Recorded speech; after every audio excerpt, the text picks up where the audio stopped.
Hello guys, napaka-importante po ng i-discuss ko sa inyo ngayon regarding po sa technique mula kay algorithm para maging visible ang mga video ninyo para sa mas maraming viewers at para mapanatiling mataas ang views ng mga video ninyo. Eto guys, at i-reveal ko na po sa inyo ang sekreto o yung ginagawa ko rin po para mas mapanatiling mataas or green ang dashboard natin. Eto pong technique na ito ay mula po kay algorithm para maging magandang distribution ng mga video natin at mas mapalawak pang marating ito. I suggest guys na i-try niyo po ito at napaka-effective po nito. Number 1, pansin niyo ba guys na mula na mag-turn on kayo ng professional mode na maging digital creator kayo, ay lagi na lang mga kapwa content creators ninyo ang nakikita sa wall nyo. Lagi na lang mga post nila at bihirang-bihira nyo na makita ang mga post ng mga dating yung friends or kaibigan. Napapansin nyo rin po ba yan? At ang tanong nyo sa sarili nyo, nasaan na mga friends ko? Ini-unfriend na ba nila ako? Bakit hindi ko na nakikita mga post nila? Tama po ba ako o mali? Tama po. At yan din po ang na-experience ko. Pero, pag visit nyo naman sa Facebook nila, ay makikita nyo naman na nagpo-post pala sila. At active na active pa sa Facebook. Weird, di po ba? Kasi nga po, dahil hindi sila nakikipag-engage sa inyo. Ihira silang mag-comment or mag-react sa mga post nyo. At ganyan po guys ang algorithm. At sana po ay malinaw sa inyo kung gaano ka-importante ang papel ni algorithm sa meta world. Number 2, ugalihing mag-reply sa comment section ng mga post ninyo. At panatilihin din na nagre-react kayo sa kada comment, like, heart, haha, etc. Tandaan nyo guys na napakalaking bagay po ng comment at reaction sa kada post natin. At nakarecord po yan sa algorithm para mapansin ang video ninyo at maipadala sa mas marami pang viewers. Number 3, engagement is the key.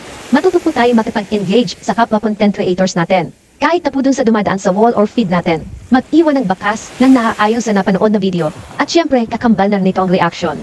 Alam niyo ba na isa ito sa tinitingnan ni algorithm para mapanatiling active kayo? At once na napansin ni algorithm na active kayo sa pakikipag-engage, ay mas gaganahan siya na ma-recommend ang contenting sa mas marami pang audience. Ganyan po magtrabaho si algorithm. Number 4, magpapansin sa comment section sa kapwa content creators. Paanong papapansin po ba? Simple lang. Mag-comment ka lang na may paggalang, respeto, at yung hindi bastos para mapansin tayo. Lalo na po pag nag-comment kayo dun sa mga malalaking content creators na alam naman natin na sa dami na nagko-comment sa mga post nila ay aminin na natin na bihira tayo mapansin. Parang tipong bihira na tayo mabalikan or bihira na tayo ma-replyan. At parang imposible din na bisitahin ang bahay natin. Kaya gamitan nyo lang guys ng proper na technique sa comment section para mapansin kayo. At yan po ang sekreto para balikan kayo ng content creators na kung saan nag-comment kayo. At kapag nangyari po yon, ibig sabihin ay another point na naman kay algorithm. Ito lang yung guys, kapag nag-comment ka at napansin ka ng content creator na yon, nag-reply, ay si algorithm na ang bahala at gagawin niyang visible ang mga video ninyo. For example lang, halimbawa na continuous ang pakikipag-engage mo sa akin, ay mas palalabasin ni Meta ang mga video mo sa wall ko para mapanood ko. Doon sa mga nakafollow ako at lagi nakikipag-engage at lagi nasa comment section ko, nagre-react sa mga post ko, ay sila po yung malimit na dumaan sa wall ko or feed ko. At yung mga dati na hindi na nakikipag-engage sa akin or hindi na nagko-comment sa mga post ko, ay hindi na po lumalabas sa wall ko.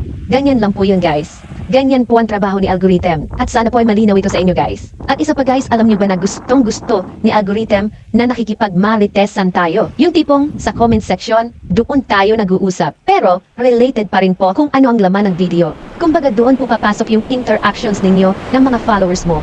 At mas madaming interactions, mas maganda ang distribution na ibibigay sa iyo ni algorithm para sa mga video ninyo. At ayun na po guys, at ano nga pinakasama rin ng topic natin ngayon? Engagement. Interactions. Mag-comment kayo sa mga content creators na namamansin para magkaroon kayo ng connection sa isa't isa. Magkaroon ng interactions. Even yung mga followers na pinag-commentan mo, malaki ang chance na magkaroon din kayo ng interactions. Mag-reply at mag-react sa comment section ng kada post nyo. Napakagandang practice po niyan para mas gumanda ang standing natin kay algorithm. Para maging visible ang mga video ko sa inyo at maging visible din ang mga video nyo sa akin. Eto guys ay kung naka-follow kayo sa isa't isa. At through comment section, ay mapapansin ng followers nyo at mapapansin din ng followers ko. At dyan po papasok yung interactions na tinatawag po natin para mag-grow po organically ang pare-parehong account natin nang walang sapilitan. At yun lang po guys, at sana po ay mag-practice ninyo ito pong technique na ito mula po kay algorithm para po mas mapanatiling visible ang mga video natin sa mas marami pang audience. At huwag niyo po kakalimutang i-share po ito guys para po sa kaalaman ng nakakarami. Para mag-grow po tayo as one community. At para po sa mga updated na tutorials dito sa Facebook, follow and share.